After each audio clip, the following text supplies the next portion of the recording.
Hi guys, my name is Sean. I'm a houseplant enthusiast from Jakarta, Indonesia. I like to figure out how to care for plants in our homes and to propagate them and to style them so that they look great in our homes.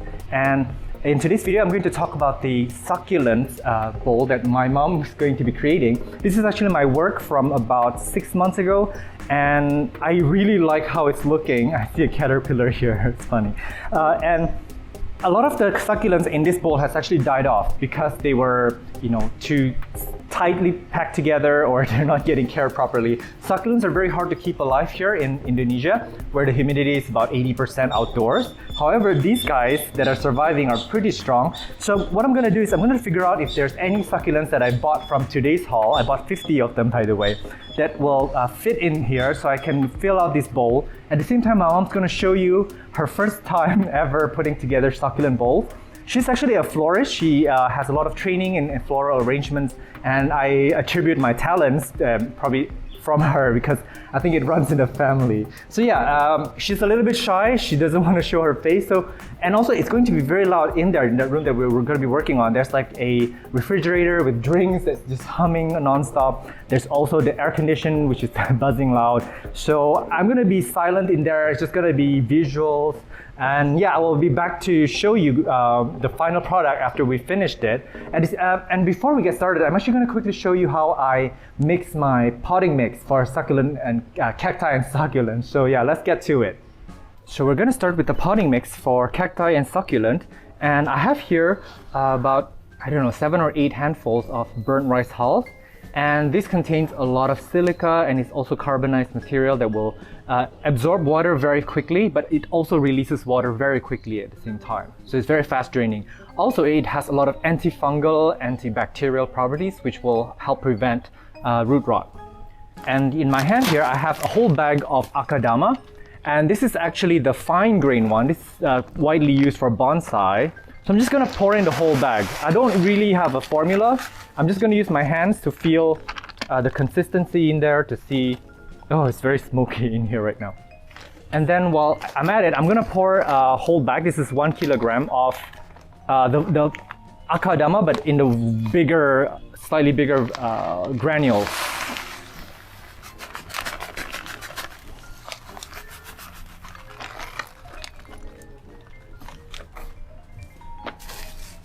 I'm gonna first mix it to see how I like this so far.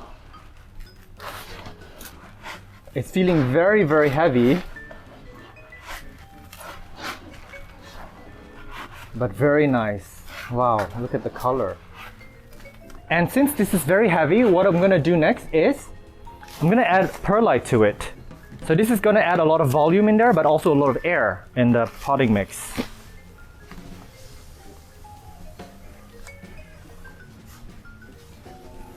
Again, perlite is sterile. It does not contain any nutrients, and the previous potting mix that we put in there don't contain a lot of nutrients as well. You're gonna have to, there's a lot of dust here. You're gonna have to supplement this with your cacti and succulent fertilizer, which is usually in the chemical form.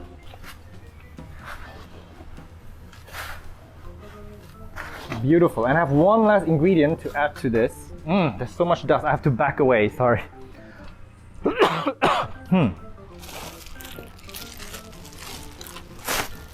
Actually, you should be wearing dust masks for this if possible, and goggles because you want to protect yourself. Finally, I'm going to add a little bit of sparkle in here. This is vermiculite. It does the same thing. It does the same work as the perlite actually, but this is a little bit bigger than the perlite because the perlite that I added was this finer ones. So yeah.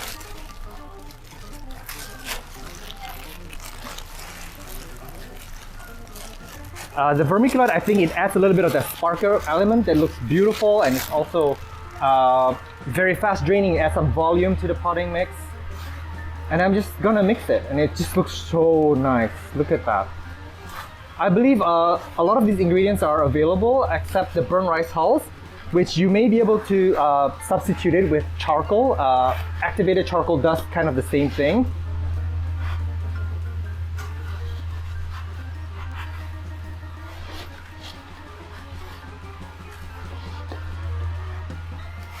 I'm not gonna add worm casting to this because again, I wanna keep this very sterile. I don't want the cacti and succulents to rot in here. So I'm only going to fertilize with chemical cacti succulent fertilizer. I think, you know what, I'm going to do more, I'm going to add more akadama.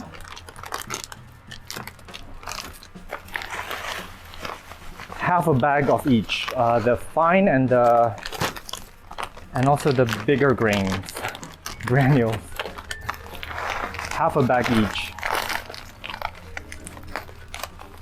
Because we're going to be working with a lot of succulents today.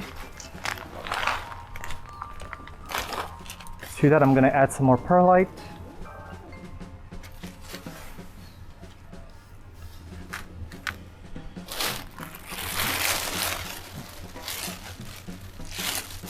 This literally takes only 10 minutes, guys.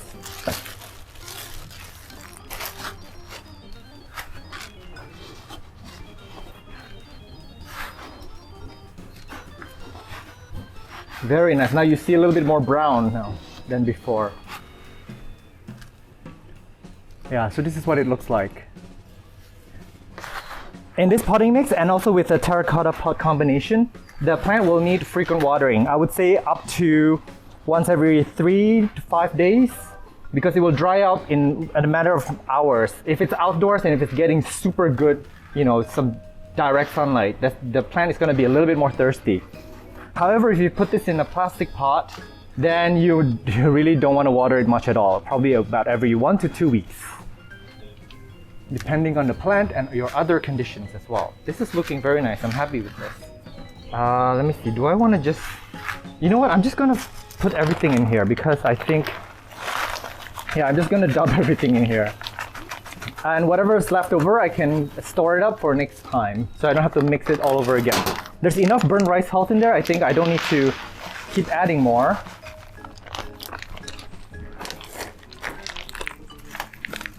Or you know what? Maybe I do. Sorry, I lied. I'm going to add more of everything.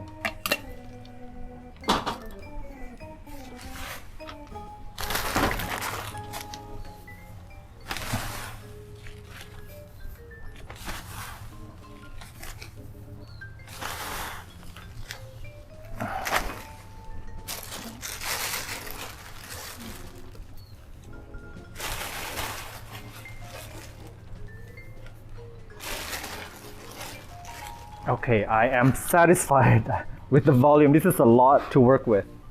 A lot of medium, which I like.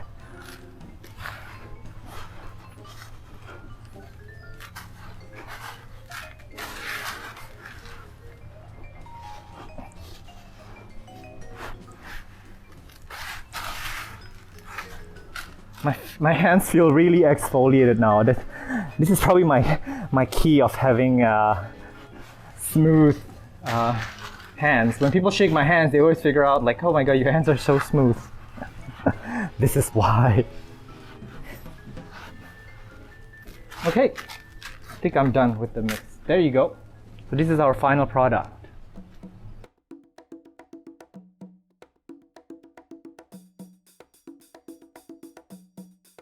Our first order of business would be to arrange all the succulents. We're kind of categorizing them by species, by shape, so that we can easily style them later. And this is actually a pretty good seller. I'm quite surprised by how good the quality is, considering how affordable it is. I bought these in a bundle, by the way, so yeah, the prices are quite good.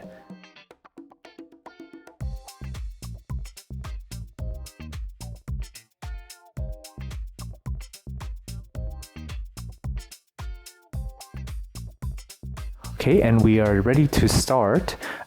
First thing first, we're going to add some, I don't know what you call this in English, but it's basically very lightweight lava rock. We call it batu apung here in Indonesia. That's because the pot is too, that's Josie by the way. Hello. So yeah, because we don't need such a deep pot, and the succulents roots are never going to reach that deep in the pot. So we just wanted to create some space below. Yeah, you couldn't also use a lot of the succulent potting mix that we used before, but this is actually cheaper to just have lightweight stone in the bottom of the pot. And that's Josie again. Yeah, so I'm just moving the pre-mixed succulent potting mix here on top of the rock. Sped up the footage there.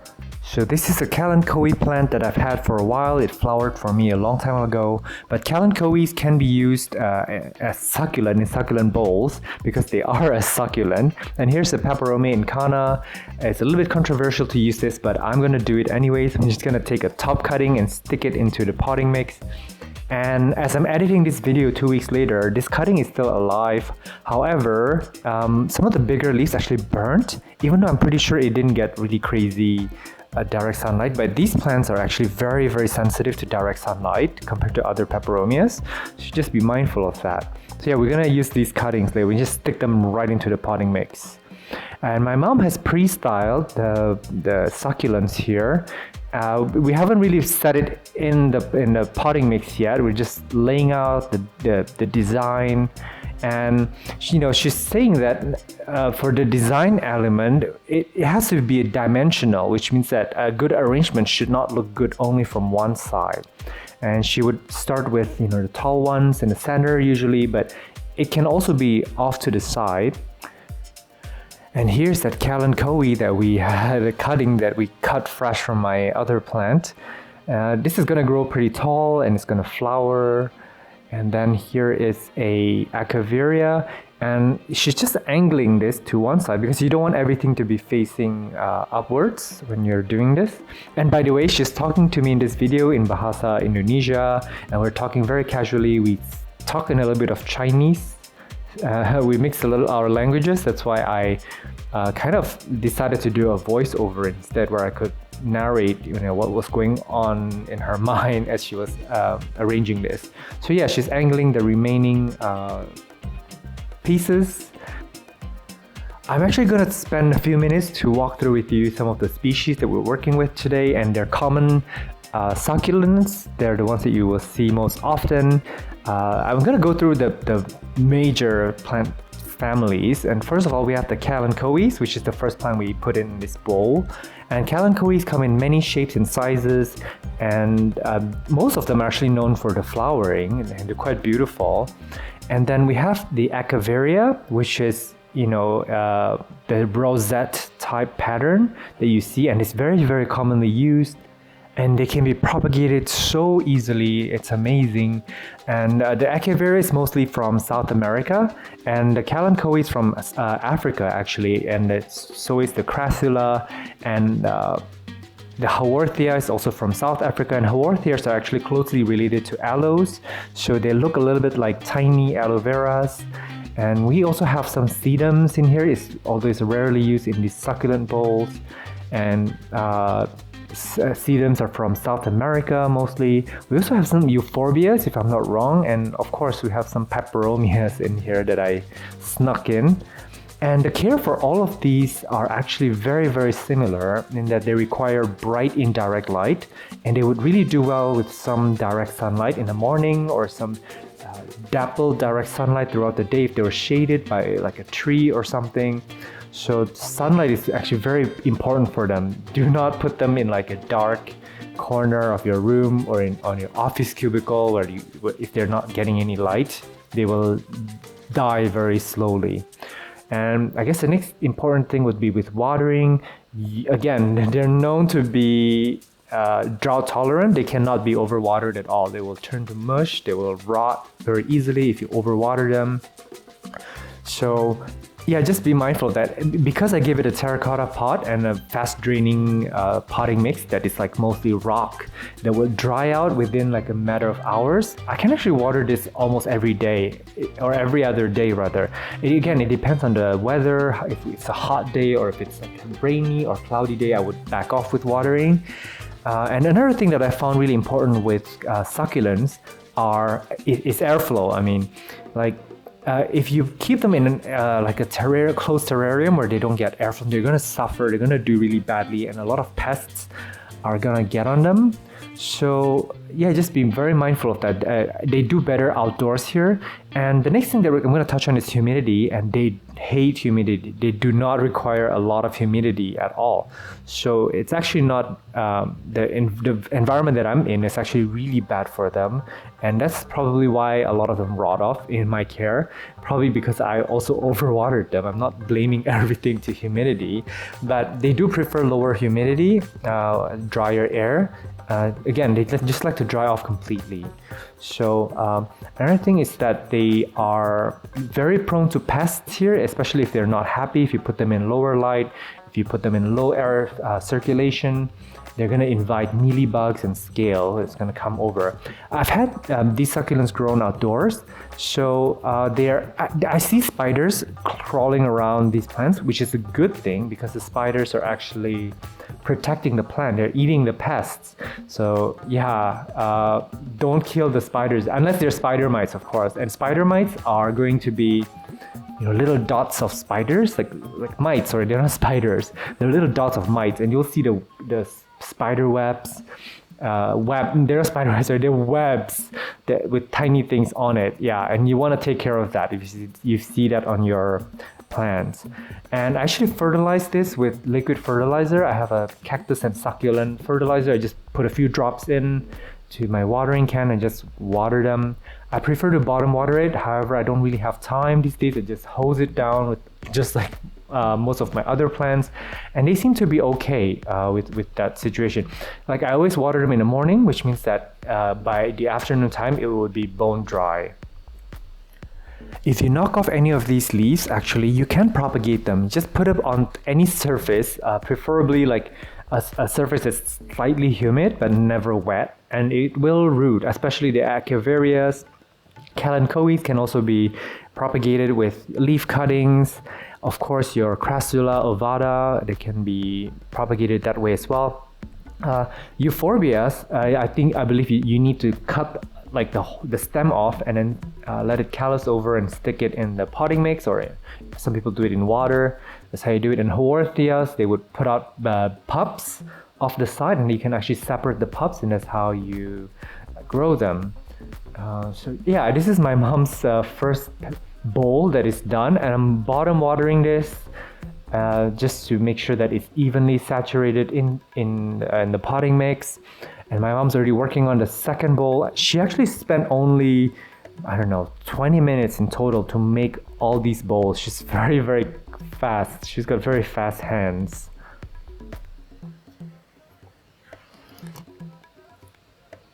So I'm actually expecting a few of these succulents to not make it. So they are a little bit tight right now, and they will expand in size. They will fight with each other for space. However, again, not all of them are going to make it. The survival rate, and my experience, was around 75%. So I hope that maybe we can have more survivors this time around. But it's just something that happens, I guess. So we're gonna let them fight for space. And look at how beautiful this is. Very nice. I think just putting in a finishing touch. I believe this is the third bowl that she's working with, because I missed the second bowl. I was busy watering the first bowl. But that's pretty. I really like that Kalanchoe accent. And actually, you could also use Hadiora. Hadiora is like a jungle cactus that I actually have. It grows upwards. And there's some really interesting coral-like cacti as well that can be used in these arrangements, which I don't have currently. And this is the Crassula ovata, the jade plant, and this is the most classic succulent, and it's also one of the easier ones to keep alive. And it can be propagated by a single leaf or by stem. They can grow upwards into like a tree, like a tiny tree with woody stems, but it can also flop over and start trailing down. So I think it's the light that determines whether the Crassula ovata will trail down or if it's going to be erect, just like growing upwards. And yeah, there's an Haworthia there, as you can see. Yeah, and this succulent here is actually a Euphorbia rethii. I don't know how to pronounce it. And it's variegated, so it's very cute. It looks like a pineapple. Yeah, it's got like a funky looking, very typical Euphorbia body, but it's got leaves on the top. Very, very funky. And they can get quite big too. So, and actually the succulent bowl is a good way for you to be able to collect a lot of succulents without sacrificing space. Because imagine if I had to give each of these succulent its own pot and I have to water them individually and care for them one by one. I would not have the time to do that. So I'm really grateful. Look, there's a baby Haworthia in there. This is the cheapest plants ever. You can see them in grocery stores. Yeah, but they're so beautiful. Just because they're common and cheap doesn't mean they're ugly. It's truly a beautiful plant, and it stops me in my tracks. Every time I see it, I have to look at it. The patterns are very striking. This is an Echeveria, really beautiful. Love the coloring. And Echeverias, they put out these pups. So actually, if you grow just one in a bowl and you give it time, it will put out pups, which will settle also in the pot until the pot is so full that the pups are just trailing, like kind of like spider plants. And that's a really good look. I actually have an Echeveria that is grown that way, but I bought it already with pups, so I'm waiting for it to get even bushier. But they actually need to achieve a certain level of maturity before they will throw out pups, and I believe they have to put out a flower first. And all of these succulents actually, they do flower, which is quite amazing. And the flowers are usually very showy, or like this Haworthia, it's actually just a tiny, not tiny, it's just a long feeler, like a long strand of branch with like flowers on it. It's quite interesting. It's very alien-like.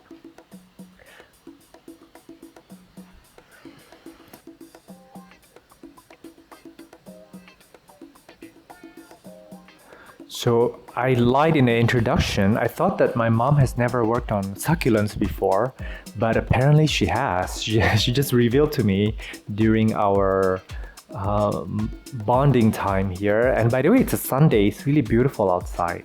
And what better way to spend a Sunday than to, be filming your mom arranging succulents and talking about hobbies and such. This is actually our first time doing that. So she's previously worked with succulents before, but in a glass container. So there was no bottom drainage hole. And I think I remember a few years back, she did bring one home, but it did not last at all. Like that thing died really fast. So I hope that this one will survive. And I think it will, because it's in a very fast draining potting mix. It's got terracotta, it's got drainage holes, and most importantly, it's got me. I am a plant parent this time, and I'm a lot more responsive to plants than I was before. I had no feelings for plants before last year, I guess. So it's a pretty new hobby. And this is a Peperomia incana. Again, this is kind of a risky move for me to move a cutting here. I did not even let it callus over. I just cut it and just stuck it into potting mix. Again, this is 2 weeks later where I'm doing this voiceover, and this cutting is surprisingly alive. It hasn't dried off, it hasn't rotten off. However, the leaf is a little bit sunburned. It is maybe a little bit of direct sunlight burnt it, but that's fine. I believe it's busy putting out roots. So yeah. So here my mom's angling the Echeveria, and here's another one of the Euphorbia rethii. I keep butchering the name, but yeah, we got 2 of these and they're so cute. Oh my god. Again, they look like pineapples if you look closely. This is the variegated version, and I googled their photo, and yeah, it can grow pretty wild. I can't wait. And I have a feeling that, again, with most Euphorbias, I can just, if I wanted to, I can just cut this in half and then wait for the top half to callus over and just stick it into potting mix and let it, water it, usually with my other succulents, and it will become its own plant. So that's how you propagate Euphorbia. So all of them actually propagate slightly differently. You just kind of have to do a bit of research. However, I noticed that everything in the Crassulaceae family, they can be propagated just by leaf. So I always appreciate it when somebody knocks over a leaf. I just like to pick it up and and put it on something, and then 6 months later or 9 months later, I'll be surprised because I don't know what it was to begin with. I don't remember what it was. That's Josie. She keeps coming in to check in on us. I think she wants to help. Oh, never mind. She's not. Oh wait, come on, Josie, come here. Come here, Josie. She really likes it when I call her over because she gets ignored most of the time. Like, I'm so busy, I'm running around my plants, so I don't really get to play with her often. Josie's actually 13 years old, and I got her when I was living in New York, so she's a New Yorker. And I brought her to China, Shanghai, where I lived with her for 5 years. We went through thick and thin together. And then she moved back with me to Indonesia. I think, was it 4 or 5 years ago? Can't remember. So yeah. Anyways, back to our programming. My mom's finished. Oh, this is a Kalanchoe, a panda something. I can't remember. A panda's paw. I can't remember, but it's super cute. It actually looks like a panda's paw. It's very fuzzy, and they can grow tall and big. And I'm actually rooting for this one to survive. If not, I'm probably gonna get a pot just for this plant, just to have this around, because it looks beautiful. Just a pot full of this Kalanchoe panda. Okay, I think we are almost done. Ooh, and there's a Peperomia polybatria. I forgot to mention, we did take a bit of cutting from there just to see what happens. It should root pretty well as well. Yeah, so my mom's just doing some finishing touches on the Echeverias, making sure that they're well rooted, they're secure. Of course, this Kalanchoe is like jumping out of the pot. She may have to add more potting. Yeah, there you go. I used to do this with just my finger. So my mom actually have these tools that is very, very professional and very, very useful. So I will definitely borrow her tools next time I'm working with succulents. And don't you just love this arrangement? This is just so beautiful. This is a good way to spend your weekend, create something beautiful and inspiring. And these are actually the fallen pieces that I just put on the top of the potting mix. Hopefully they'll root. And yeah, I may actually want to get into the business of doing succulent bowls. I mean, imagine if one day, of course I'm dreaming this, but one day hopefully I'll get a plant shop, and I think succulent bowls will be one of the things that we will be carrying, because I have so much creative energy in me, and this is just so nice. It makes a really beautiful gift. Of course, you actually do need to give the person a really good care card to make sure that they're well informed on how to care for this plant, because these succulents are actually some of the easiest to kill, and they will absolutely ruin your confidence in keeping plants alive. Oops, sorry, let me get rid of that mess. And let me just quickly do an outro because this video is getting ridiculously long. Thank you so much for watching. And I'm at Botanist on Instagram if you want to DM me for any questions about plant care and propagations.